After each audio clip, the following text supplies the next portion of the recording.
నమస్కారం. సవాల్ విసురుతున్న గుండెపోటు. కోవిడ్ అనంతరం ప్రపంచవ్యాప్తంగా యువతలో అంటే 20 నుండి 44 ఏళ్ల వయసున్న వారిలో 30% పెరిగిన గుండెపోటు కేసులు. ప్రతి నలుగురిలో ఒకరికి రక్తనాళాల అవరోధం ఉన్నట్లు లాస్ ఏంజల్స్ కౌంటీ నివేదిక వెల్లడించింది. తేలికపాటి కోవిడ్ సోకి దాని నుండి బయటపడ్డ వారికి గుండె సంబంధిత మరణాలు రిస్క్ పెరిగినట్టు సైన్స్ జర్నల్ ది నేచర్ స్పష్టం చేసింది.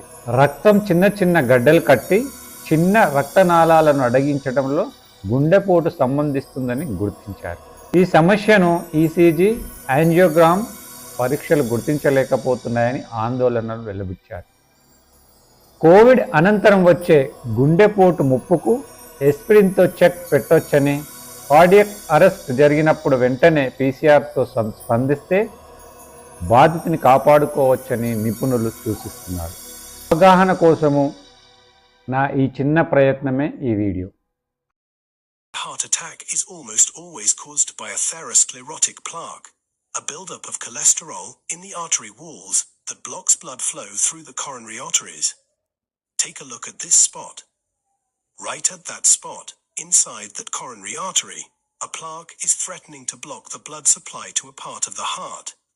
Here's what causes most heart attacks. We're looking at a coronary artery. Here's a fairly small cholesterol-filled plaque. It's not interfering with blood flow much at all, so it's not causing any symptoms. Here is the pool of cholesterol inside the plaque. And this is a fibrous cap that grows over the plaque and holds the cholesterol inside. Sometimes inflammation inside the plaque weakens the fibrous cap. Suddenly, the cap breaks. When that happens, the cholesterol inside spills out into the artery. A blood clot forms where the cap has ruptured. The clot plugs the artery and stops the blood flow. The part of the heart that normally gets blood from the arteries suddenly loses its blood supply. Unless blood flow is restored, the heart muscle can die and no longer pump effectively. Cardiac arrest, heart attack, and heart failure all refer to a serious health crisis of the heart.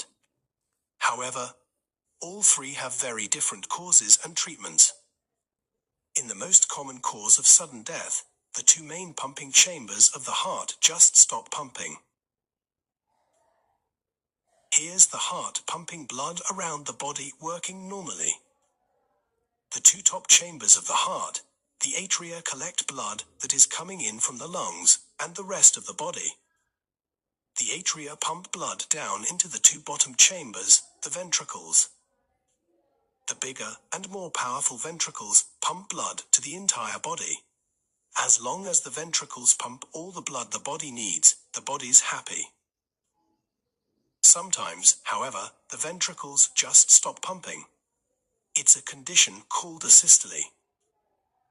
More often, the ventricles start quivering. They look just like a bag of wriggling worms. They don't accomplish anything. They don't pump blood. This is called ventricular fibrillation. Often ventricular fibrillation begins with the ventricles suddenly pumping very fast, 2 to 4 times faster than normal. This is called ventricular tachycardia. Blood is still circulating. But if ventricular tachycardia turns into ventricular fibrillation, the heart no longer pumps. If the heart stops pumping for more than several minutes, a person dies. Fortunately, the heart sometimes can be started up again. Who is going to start the heart? Heart is divided into 4 chambers. In one right chamber, SA node, sinoatrial node is there. It is a small node.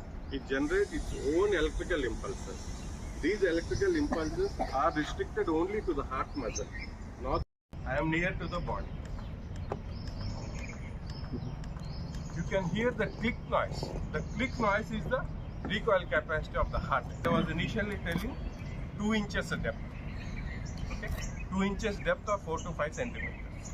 So I am again demonstrating.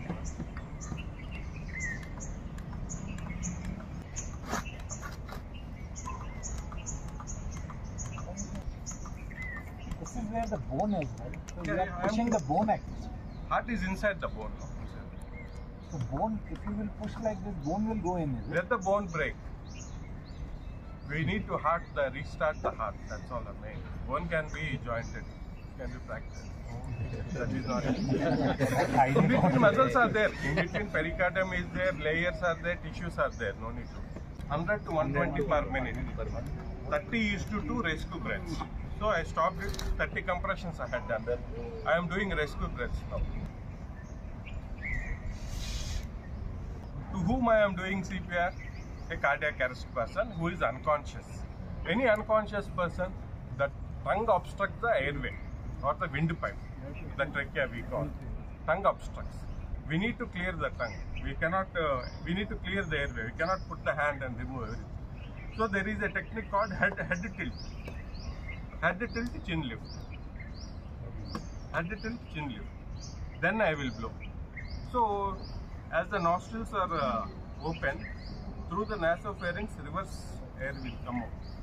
So to give 100% of air, I need to pinch the nostrils. Now you can see the chest rise. Head tilt, chin lift. Okay.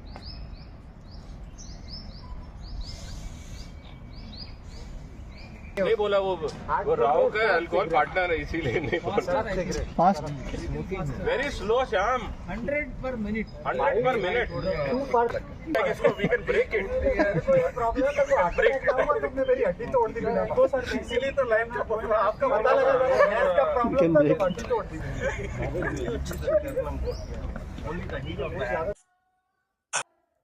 Heart failure occurs when either the left or right side of the heart doesn't work properly. When the left side of the heart isn't working like it should, blood gets backed up in the lungs. This makes you short of breath.